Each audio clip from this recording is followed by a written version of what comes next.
as workshop owners, we're all very busy, but so is everybody else. So is the dentist, doctor, teacher, mum.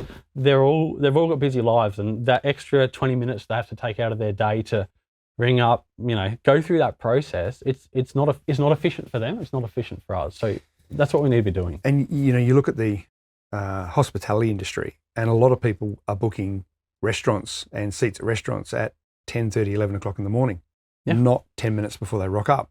And they could be doing it a week and a half before. They can see it online. That's an industry that's got themselves systematized and organized.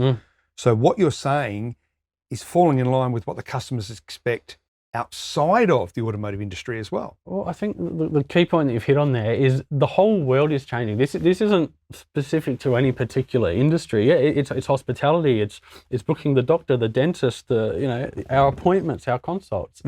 Everything's moving that direction, and as workshops, we need to be doing it as well. So it's not unique to any particular industry, but that's a fantastic example of what we can use as the looking glass into what we should be striving to become.